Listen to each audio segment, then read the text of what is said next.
everyone. This is Moni Singh, and welcome to Teaching STEM. Today, I want to focus on the characteristics of impactful STEM lessons. And you've heard me talk about four main characteristics: immersion, creation, repetition, and dealing with the dips. And today, we are going to immerse ourselves into immersion. How does that sound? All right, so if you look at the literal meaning of the word immersion, it means you are dipping something into a liquid. So literally surrounding it with this liquid. And if you contrast that with dabbling, dabbling would be you're just getting it a little bit wet, almost like putting your toes inside water instead of completely submerging yourself in water, which is immersion.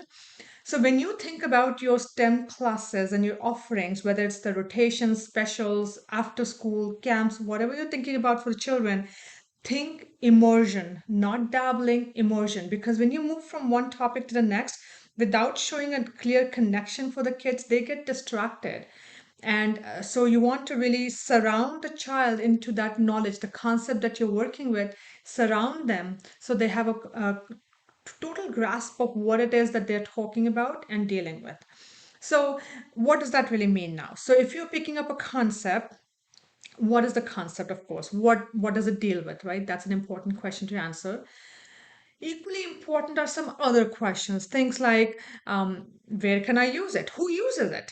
Where do I see this concept in action? Have I seen it somewhere? And how can somebody? What kind of products do people create using this concept?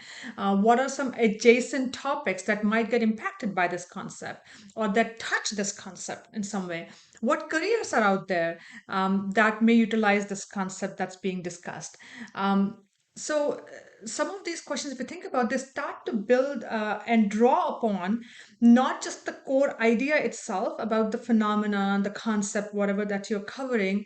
They also start going into connecting with the careers out there, right? We're talking about creations, the products that are made using that concept. Um, so you're looking at careers, right? What careers come into play, and then it also starts going into cross connections with other topics, other disciplines that might be touching it in some way or getting impacted by this. And so you have to think, like in all this holistic way as you take any concept and bring it alive for children. Let me take an example. Let's say you're dealing with the topic of friction. Friction, as in the concept or the phenomenon that resists motion. And we deal with this topic quite a bit, especially in our mechanical engineering programs and some other programs as well. And I'll talk more about that. So let's say you are bringing this concept of friction alive to the kids, and you have activities planned, right? You may be rolling balls on different surfaces, maybe rolling cars and seeing the effects of friction. You also then need to take that into some other dimensions for the children, again for the benefit of the children. So for example, we would go in and ask the children that, okay, look at the bottom of your shoes, what do you see? And they will basically turn around their shoes and look at it, and of course they come back and saying, oh, I see grooves, I see ridges, I see these lines, squigglies, whatever they say. But the point is that there are some ridges on the bottom of the shoes, and those are meant to create friction because it allows you to walk without slipping and sliding away. Right? Now you made it really tangible. It's friction is not just some high flying word out there, but now to see it. Oh, I got friction on my shoes, so I don't slip. We would take it to other, showing them other cross connections. So how do you see friction getting applied on a car? You see those similar grooves and ridges on the tire, right? And the same thing to create more traction when the car is going on a road. Now, what happens if there was no friction, for example? Under what situation you might see that happening? And then think about icy conditions, right? Black ice on the road. What happens then? Cars are slipping and sliding. And why does that happen?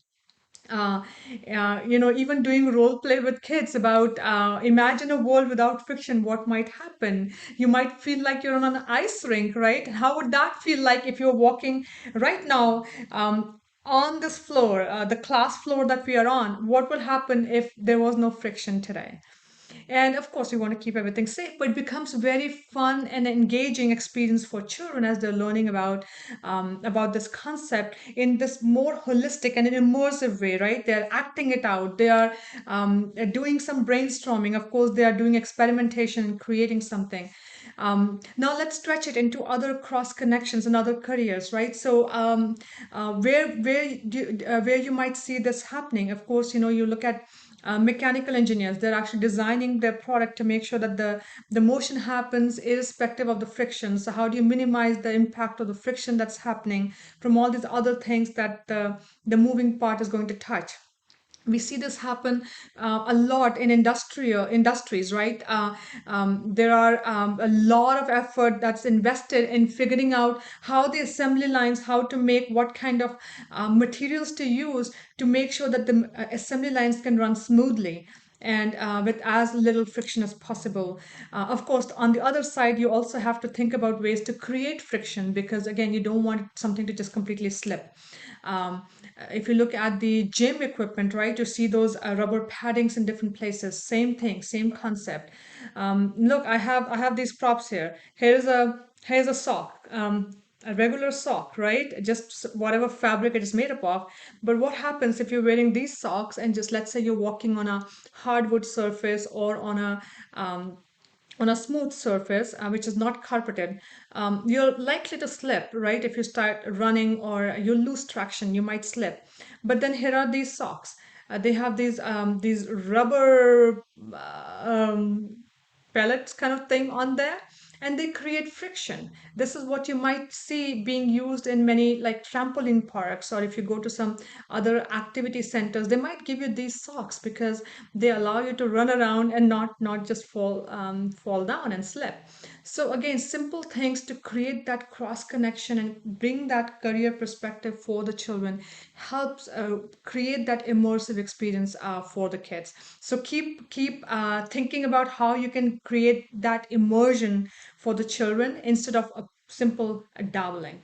I hope that helps. We'll catch up next time.